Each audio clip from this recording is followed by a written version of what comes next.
Olá galera, professor Maurício Fedato aqui na área, instrutor do projeto IAT, projeto de instrutor de armamento e tiro, e estou aqui hoje para tentar sanar uma dúvida que apareceram nas nossas plataformas, no Facebook, no YouTube e também na nossa plataforma de aulas. A questão dos movimentos dos projéteis depois que eles saem do cano da arma, na sua trajetória. Basicamente nós temos três movimentos que os projéteis realizam depois que eles saem do cano de uma arma de fogo. Esses movimentos são a rotação, a precessão e a nutação. Dá uma olhadinha no vídeo a seguir e a gente vai comentar cada um desses movimentos dos projéteis. Para este experimento usaremos uma haste presa numa base de madeira, um giroscópio, que é um disco que pode girar em torno de um eixo semelhante a um peão, e uma cordinha ou barbante.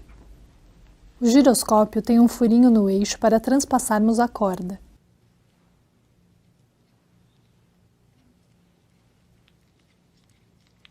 Ao girar o disco, a corda é enrolada no eixo. E quando puxamos com força, o disco gira em alta velocidade angular. Por causa da inércia de rotação, o disco tende a conservar este movimento de rotação com o seu eixo apontando sempre para a mesma direção. Esse efeito faz com que o giroscópio se mantenha em pé, mesmo apoiado em apenas um ponto no suporte de madeira. Porém, após alguns segundos, o giroscópio passa a executar um movimento cônico em torno do ponto de apoio, chamado de movimento de precessão. Isso acontece por causa da força da gravidade, força-peso, que aplica um torque sobre o centro de gravidade do disco. Mesmo numa posição quase horizontal do eixo de rotação, o disco não cai, mas descreve o movimento de precessão. Com o passar do tempo, por causa dos atritos, o disco diminui a sua velocidade angular até cair do suporte. Ou seja, o movimento de precessão do disco acontece por causa da força de gravidade que age sobre o disco. Se não houvesse a força da gravidade, não haveria movimento de precessão, e o disco manteria a posição do eixo inalterado. Repetindo o exercício anterior, vemos a cordinha fazendo com que então o peão comece a girar. Esse é o movimento de rotação. Com esse movimento de rotação, o projétil ele estabiliza-se na sua trajetória no momento em que ele sai do cano até o momento que ele atinge o alvo. Quanto mais velocidade de rotação, mais estabilidade de voo esse projétil tem. Quando apoiamos esse projétil no chão, esse peão no caso, ele começa o seu movimento de precessão em função da sua rotação até que ele perca toda a sua velocidade de rotação e a precessão faz com que ele chegue ao solo. Novamente, o peão em cima de um barbante, podemos observar que ele tem estabilidade de voo, ele está em pé, mas o movimento de precessão inicia em função da perda de velocidade da rotação e também do apoio. Podemos ver então aí também os três movimentos aí desenhados. O movimento de giro em torno do seu próprio eixo, que é o movimento de rotação. O movimento de precessão, um movimento em formato circular e cônico. E também o movimento de nutação. Mesmo na trajetória de precessão, esse projétil também ele vai girar em torno de um eixo ali e vai também então oferecer o movimento de nutação, os três movimentos dos projéteis de armas de fogo ao sair do cano.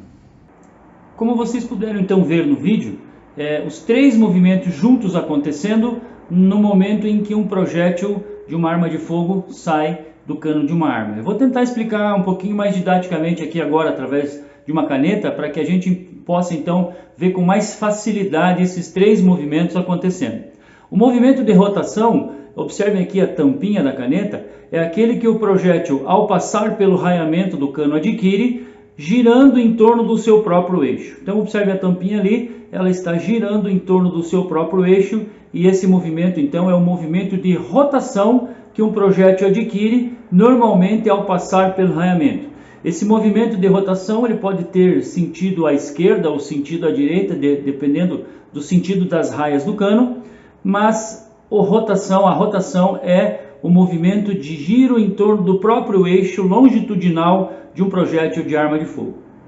Em função do torque que esse giro oferece ao projétil, como ele vai encontrar resistência do ar na sua trajetória, sobre esse ponto de apoio na resistência do ar vai acontecer então o que a gente chama de precessão.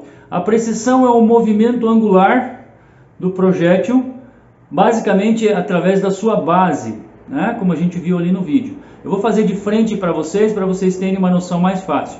Então o projétil ele encontra uma resistência, sobre esse ponto de resistência o projétil vai realizar, a base do projétil vai realizar um movimento circular e angular em relação a esse ponto de apoio, que é o movimento de precessão.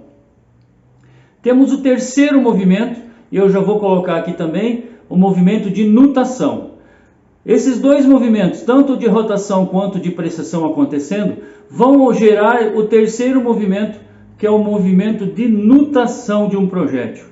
Ainda sobre a base desse projétil, ele vai girar em torno do seu próprio eixo longitudinal, que é a rotação, girar circularmente, que é a precessão, e aqui ainda vai ter então o terceiro movimento, que é o movimento de nutação. Ok? Esses três movimentos acontecem para todo projétil que sai de uma arma de fogo, inclusive dos projéteis do tipo esférico, beleza? Já que eles estão na sua trajetória, já que eles encontram uma resistência, que nesse caso é a resistência do ar, sobre esse ponto de apoio, esses três movimentos vão acontecer. O giro do projétil em função da sua passagem pelo raiamento, forçando que ele gire em seu eixo longitudinal, a precessão, que é o giro angular, basicamente realizado pela base do projétil, e também o de nutação, que é também realizado pela base do projétil, mas uma oscilação dessa base em torno do seu movimento de precessão. Ok? Espero ter explicado, espero que tenham entendido. Qualquer dúvida, comenta aí, conversa com a gente, fala com a gente, que a gente vai ter o maior prazer de esclarecer para vocês aí. Grande abraço, tamo junto aí, Projeto IAT.